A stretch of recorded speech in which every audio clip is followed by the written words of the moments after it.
Hello, my name is Wildstag and thank you for tuning in to another used book review.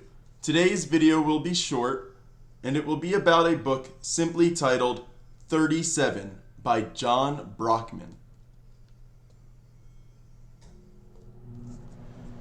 This book is unusual. I don't know why I paid for it, given that it is $20 and has no autograph by the author. Has no annotations. It's not a pre-publication copy, or it makes no sense why it was $20.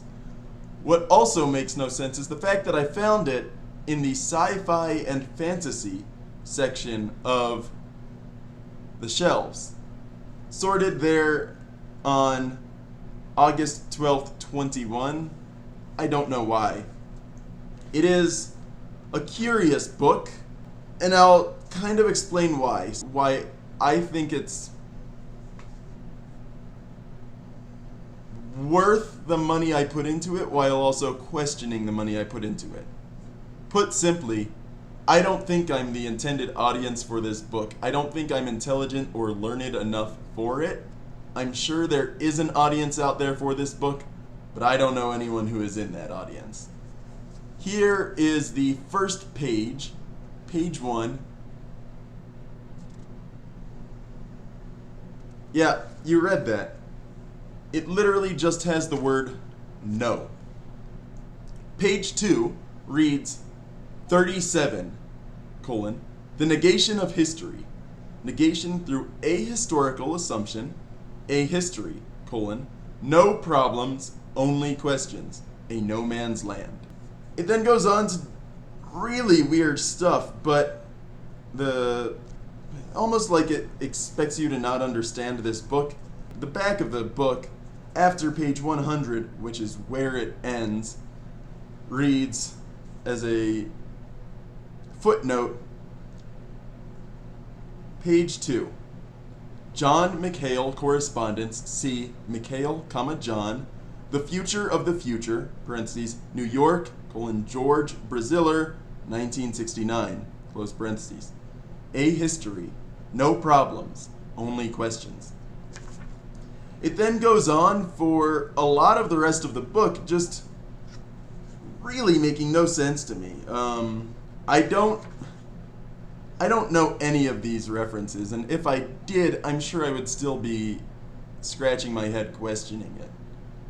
For example, page 7, 37, verb, not existing in time, but time itself, and not the time of past, present, future. Time undifferentiated in activity, not time of being. The ahistoric verb, a moment in time and of time. A moment not out of time, but in time, in what we call history. Transecting, bisecting the world of time, a moment in time, but not like a moment of time. A moment in time, but time was made through that moment. For without the meaning, there is no time, and that moment of time gave the meaning.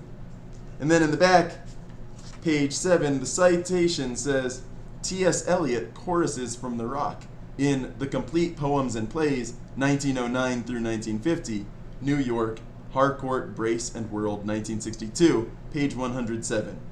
A moment in, ellipses, gave the meaning. So, it seems to me that the last sentence was a quotation from T.S. Eliot, who I know is, through literature, hear his name as a classic. And then you turn the page, page 8, awkwardness. How do you fit the uniqueness of insights into current laws? Awkwardness, stymied by perception, by knowledge, a return to ignorance, to a learning, not the learning of unlearning. The ignorance that assumes the facts of knowledge, negating knowledge itself. Awkwardness. The primary advantage thus gained is that experience is not interrogated with the benumbing repression of common sense, which he cites in the back, Whitehead, page 13, the primary advantage, ellipses, of common sense. There's a lot of pages kind of like that in this book, and I'm barely in the first 10 pages. Page 10 has a quote, according to this, from Gertrude Stein, Lectures in America, and Eliot, Four Quartets, page 126. I'll read it aloud. A noun is the name of things, of anything. Why, after a thing is named, write about it. The major accomplishment of science is that it has never produced an objective fact, never proven the existence of an object. No nouns, no objects, no people, no propositions, no thing. How do you live with the growing terror of nothing to think about? And looking in the back, the first sentence, a noun is, ellipses, write about it, was quoted from Gertrude Stein, Lectures in America. Whereas the majority of the last line, the growing terror of nothing to think about, is from Eliot, Four Quartets, page 126. I can't make heads or tails out of what this book is trying to say. For another example, page 43. Our knowledge has led us to this place, nowhere. Our knowledge has proven one thing, no thing. It almost reads like it's trying to be biblical in some sense, or I don't know. I am confused, utterly confused what this book is about. And sure enough, page 43 doesn't even have any citations. It is an original thought. Page 46, similarly, I'm willing to bet has no citation. It does not. But it reads, how do you experience a minute? How do you experience an hour? Can you experience a minute and an hour together, simultaneously? This is an important question to ask. This book makes no sense to me. I bought it, I read it over, when I had free time over a couple weeks. I powered through it, and for a while I thought I was making some connections between all these different versions of ahistorical being explained throughout this book, or No Man's Land, a history, amen. Or definitions of names. On page 69, names, the description is the thing, the word must be the thing it represents, the most important thing is the next word. How do you get through the history of available words? And then it has what cannot be anything but a quotation.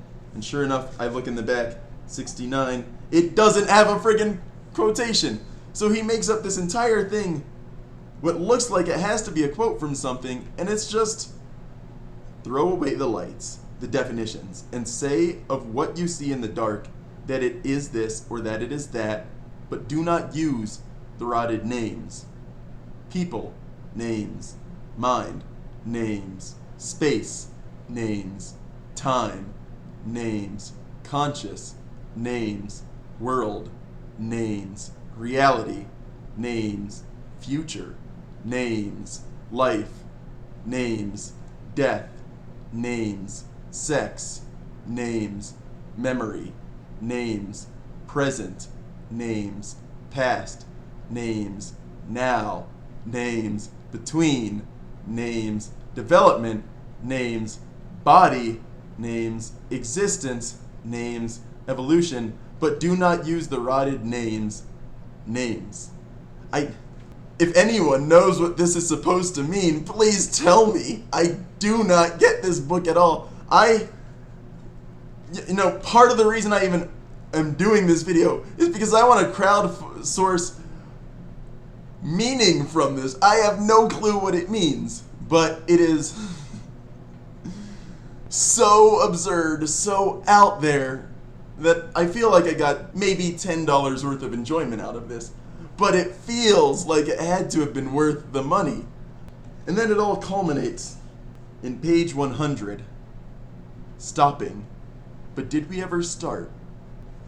There's no citation for that one. It is just stopping. But did we ever start? My name is Wildstag. Thank you for tuning in to another used book review.